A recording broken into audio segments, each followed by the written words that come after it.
कि छोटे छोटे चार्जेस लगा के बैंक लगा सकती है आपको चूना।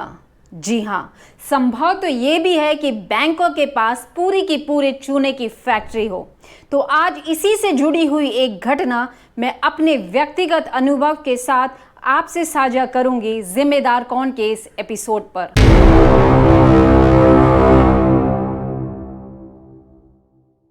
नमस्कार, मैं हूं श्रद्धा राय और जिम्मेदार कौन पर आपका बहुत बहुत स्वागत है।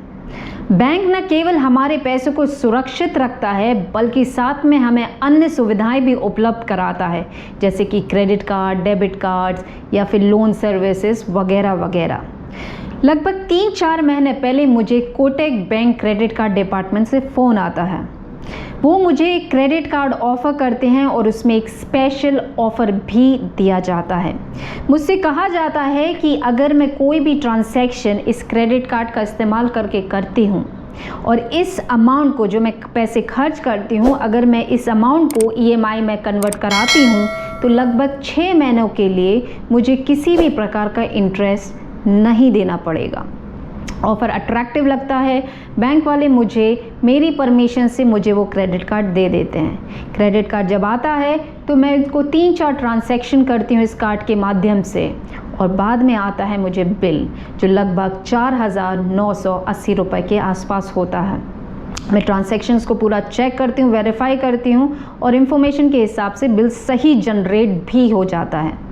दूसरा ईमेल जो मुझे आता है उसमें लिखा होता है कि जो मेरे 4,980 रुपये हैं, मैं चाहूँ तो इसको EMI में कन्वर्ट करा सकती हूँ, पर उसके लिए मुझे या 3 महीने, 6, 9 या 12 महीने किसी भी EMI में कन्वर्ट कराने के लिए इंटरेस्ट देना पड़ेगा। जबकि एग्जीक्यूटिव ने मुझे क्लियरली कहा था कि 6 महीने तक की EMI पर कोई भी इंटरेस्ट चार्ज नहीं होगा। इसलिए मैं एग्जीक्यूटिव को फ़ोन लगाती हूँ और वेरीफाई करती हूँ कि आपने जो कहा था और जो अब स्टेटमेंट में लिखा है इसमें काफ़ी फ़र्क है। और वो बंदा मुझे बोलता है कि नहीं मैडम, मैंने तो आपसे ऐसा कुछ भी नहीं कहा था, ये सिर्फ इलेक्ट्रॉनिक्स पे ही ये ऑफ़र है। और मैं अपनी बात ये कह के समाप्त करती हूँ क्योंकि उसने मुझे मिसलीडिंग इन्फॉर्मेशन दी है, गलत जानकारी दे के क्रेडिट कार्ड को बेचा गया है, इसीलिए मैं ये सर्विस को नहीं लेना चाहूँगी।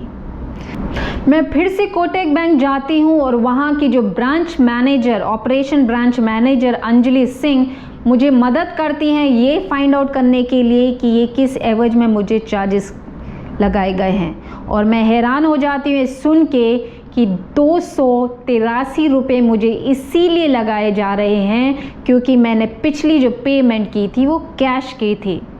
मैं भड़क जाती हूँ और मेरा भड़कना इसीलिए लाजमी है क्योंकि जब मैंने ये पेमेंट की थी तो मुझे एग्जीक्यूटिव ने एक बार भी ये नहीं कहा कि अगर आप कैश पेमेंट करेंगे तो आपको 5% के हिसाब से चार्जेस भी लगेंगे।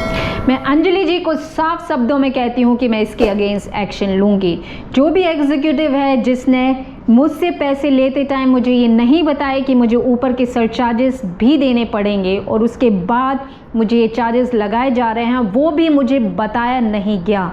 किसी मेल में कहीं भी ये चार्जेस क्यों लगाए गए इसका कोई डिस्क्रिप्शन तक नहीं दिया, इसलिए मैं इसके एक्शन ज़रूर लूँगी। अंजलि जी मुझे रिक्वेस्ट करती हैं कि प्लीज़ जाने दीजिए, अनजाने में ये गलती हो गई।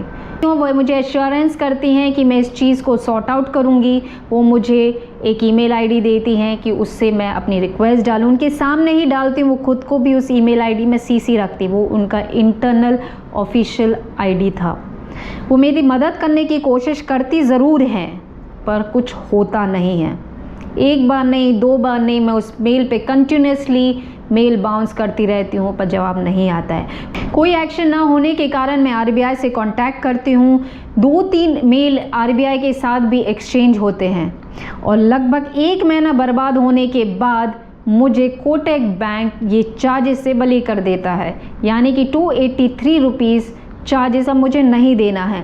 पर लगभग अगस्त का महीना पूरा ख़त्म हो गया है और आज भी मेरा कोटक बैंक का क्रेडिट कार्ड बंद नहीं किया इन्होंने। इतना ही नहीं, अभी तक उन्होंने एक अपॉलॉजी लेटर भी मुझे नहीं लिखा कि हमारे एग्जीक्यूटिव से कोई गलती हो गई, इसलिए आप कृपया करके हमें माफ़ कीजिए। आपको भी लग रहा होगा ना कि क्यों मैंने 283 रुपये के लिए अपना लगभग 1 महीना ख़राब कर लिया, क्यों मैंने बैंक के चक्कर लगाने में 300 रुपये से भी ज़्यादा पेट्रोल में फूंक डाले। वो भी केवल एक छोटी सी रकम के लिए। बात यहाँ रकम यानी कि पैसों की नहीं है, बात है यहाँ पे सही और गलत की। बात यहाँ है हमारे अधिकारों की। बात यहाँ पर है हमारे आवाज़ को बुलंद करने की। जब जब आप अपने आसपास हो रहे छोटे से छोटी चीज़ यानी कि छोटे से छोटे गलत कामों को रोकने के लिए अपनी आवाज़ को बुलंद नहीं करेंगे, तब तक हमारे देश में भ्रष्टाचार बढ़ता ही चला जाएगा, हमारे आसपास अन्याय होते ही चले जाएंगे।